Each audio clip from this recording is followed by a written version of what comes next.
Halo sahabat, jumpa lagi sama Kak Erni. Hari ini kita mau bicara apa ya? Oke, kalian tahu kan siapa Bapak Arya Daru Pangayunan yang hasil kematiannya itu katanya bunuh diri? Nah, beliau itu kan menjabat sebagai diplomat ahli muda di Direktorat Perlindungan Warga Negara Indonesia atau WNI, Kementerian Luar Negeri Republik Indonesia. Ada teori konspirasi yang menyatakan bahwa beliau adalah saksi atau whistleblower dari kasus perdagangan manusia atau human trafficking di Kamboja. Nah, walaupun data ini entah benar-benar benar atau tidak, namun Direktur Perlindungan WNI Kementerian Luar Negeri Bapak Yuda Nugraha sudah mengonfirmasi bahwa beliau ini memang seorang diplomat yang mendedikasikan dirinya pada isu-isu perlindungan WNI. Nah, oke deh, kita mungkin Kak Erni agak-agak emosi dikit ya soal kasus ini, tapi Kak Erni melihat ada satu hal yang sangat penting dari apa yang telah beliau lakukan, yaitu kaitan pekerjaan beliau dengan perlindungan human trafficking. Nah, dalam kriminologi kita juga mengenal human trafficking itu. Coba kita kupas sekarang ya. Apa sih human trafficking itu? Jadi kalau dalam Asian Guideline on the Implementation of the Non-Punishment Principle for Protection of Victims of Trafficking in Persons, atau kita singkat buku panduan ASEAN 2025, disebutkan bahwa trafficking in persons atau perdagangan orang itu adalah, jadi ada subbabnya, yaitu yang A, perekrutan, pengangkutan, pemindahan, penyembunyian atau penerimaan orang melalui cara ancaman atau penggunaan kekerasan atau bentuk-bentuk paksaan lainnya, penculikan, penipuan, tipu daya, penyalahgunaan kekuasaan atau posisi rentan, atau pemberian atau penerimaan pembayaran atau keuntungan untuk memperoleh persetujuan dari orang yang memiliki kendali atas orang lain untuk tujuan eksploitasi. Nah, eksploitasi itu setidak-tidaknya mencakup eksploitasi prostitusi orang lain atau bentuk-bentuk eksploitasi seksual lainnya. Kerja atau layanan paksa, perbudakan atau praktik-praktik serupa perbudakan, perhambaan atau pengambilan organ tubuh. Lalu kemudian ada yang huruf B, yaitu adalah persetujuan korban perdagangan orang. Jadi ini pemberitahuan ya bahwa persetujuan korban perdagangan orang terhadap eksploitasi yang dimaksud sebagaimana diatur dalam subparagraf A tadi ya, pasal ini, itu menjadi tidak relevan apabila salah satu cara sebagaimana diatur dalam subparagraf A tadi telah digunakan ya, kayak tadi penipuan dan lain-lain. Nah maksudnya ya, Kak Erni melihat bahwa dari subparagraf A ini, subparagraf B ini menjelaskan adalah bahwa jika korban sampai setuju atau rela terhadap kondisinya diperdagangkan, maka pelaku itu tidak bisa menjadikan alasan pembelaan ya, persetujuannya itu tidak menjadi alasan pembelaan pelaku jika pelaku menggunakan cara-cara ilegal untuk merekrutnya. Ya, misalnya jika ada ancaman atau kekerasan, paksaan, penculikan, penipuan atau tipu daya, dan penyalahgunaan kekuasaan atau posisi rentan ya, misalnya korban itu mengalami kemiskinan, punya hutang atau ketergantungan tertentu ya. Nah, misalnya nih ada orang ya, wanita lah yang diiming-imingi sebagai pelayan restoran di luar negeri ya, dengan gaji besar nih katanya kan. Nah, maka ia setuju dan berangkat. Namun sampai di sana ia ternyata justru dipaksa menjadi pekerja seks gitu. Nah, di dalam pasal ini yang tadi ini, yang soal yang B tadi ya, paragraf B itu, persetujuannya untuk berangkat itu menjadi tidak relevan karena persetujuan itu didasarkan pada penipuan, yaitu cara ilegal yang digunakan pelaku. Jadi pelaku tetap bersalah atas tindak pidana perdagangan orang itu meskipun korban pada awalnya terlihat setuju. Ya kan, setujunya untuk yang lain gitu kan.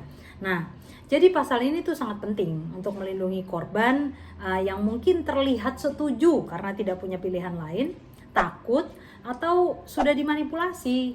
Nah, hukum secara tegas menyatakan bahwa eksploitasi yang diawali dengan cara-cara ilegal yaitu kejahatan, terlepas dari apa yang dikatakan atau dirasakan oleh korban.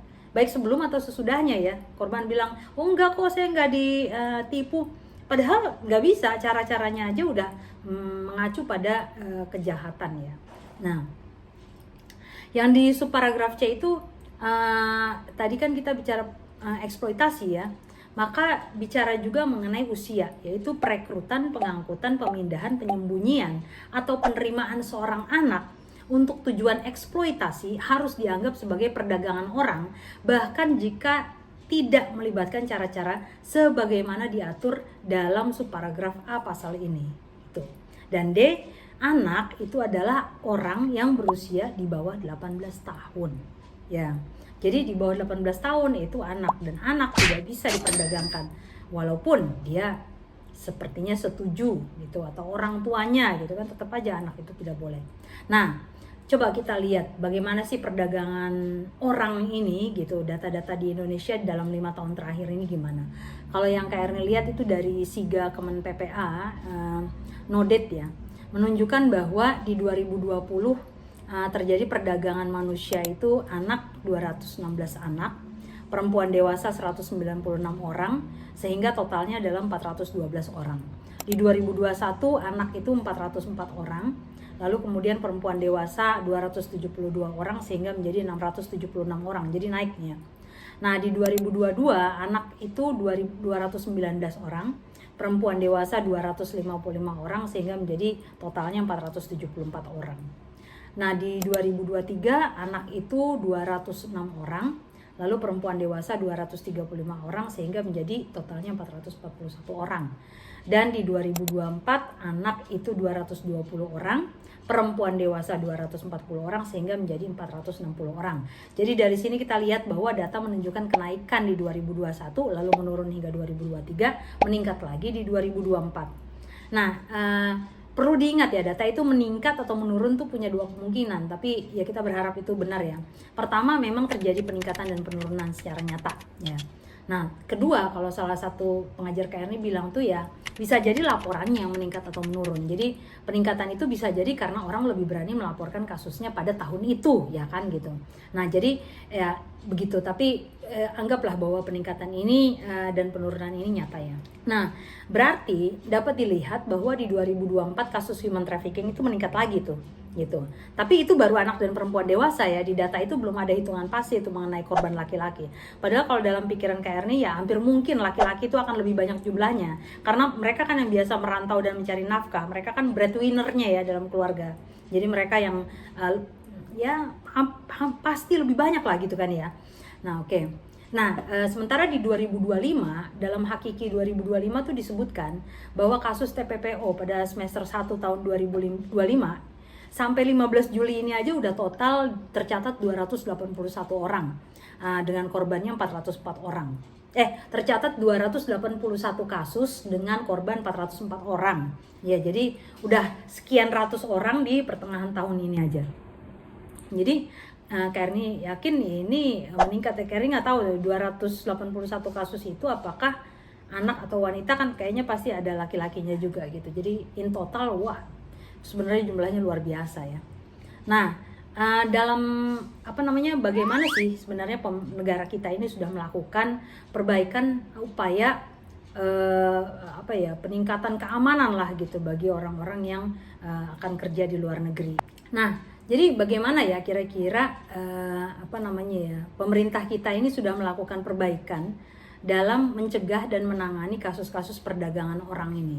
Nah, dalam laporan Kedutaan Besar dan Konsulat Amerika Serikat di Indonesia tahun 2024, disebutkan bahwa pemerintah Indonesia itu menunjukkan peningkatan upaya dalam memberantas tindak pidana perdagangan orang atau TPPO ini, sehingga tetap berada di tingkat 2. Nah, keberhasilan yang dicapai ini jadi dianggap sebagai keberhasilan ya, mencakup peningkatan investigasi dan penuntutan, bantuan terhadap lebih banyak korban, termasuk korban penipuan daring dan kerjasama internasional. Ya, namun demikian karena ini 2 ya, maka di dalam laporan itu tingkat 2 ya, pemerintah tuh belum memenuhi standar minimum di beberapa area kunci katanya.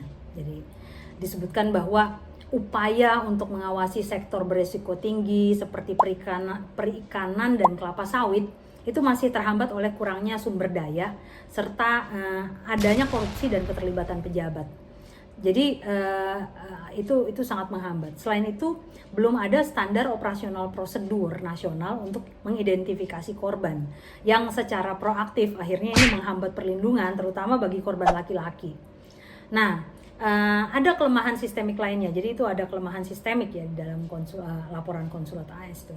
Kelemahan sistemik lainnya itu adalah kondisi rumah perlindungan pemerintah yang terlalu ketat sehingga membuat korban tuh malas berpartisipasi dalam proses hukum, serta penyelesaian kasus pekerja migran melalui mediasi itu ternyata juga tidak memberikan efek jerak gitu ya.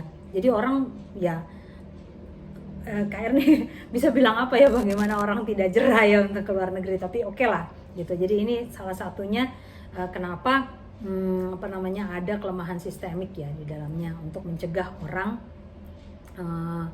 begitu saja langsung ke luar negeri ya secara ilegal. Nah, terakhir ini menurut Konsulat Amerika Serikat, Undang-Undang PT-PPO tahun 2007 itu juga dinilai belum memadai karena tidak mencakup semua bentuk perdagangan seks anak gitu. Nah, kan tadi kita bicara mengenai Indonesia itu udah di tingkat 2 ya. Jadi tingkat 2 itu maksudnya adalah tingkat itu maksudnya adalah bagian dari sistem peringkat global.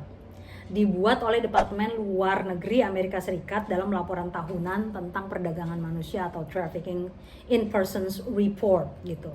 Nah, peringkat ini mengklasifikasikan negara-negara di seluruh dunia berdasarkan upaya pemerintah mereka dalam memerangi tindak pidana perdagangan orang atau TPPO ini, bukan berdasarkan jumlah kasus yang ada di negara tersebut. Jadi upaya pemerintahnya gitu kan.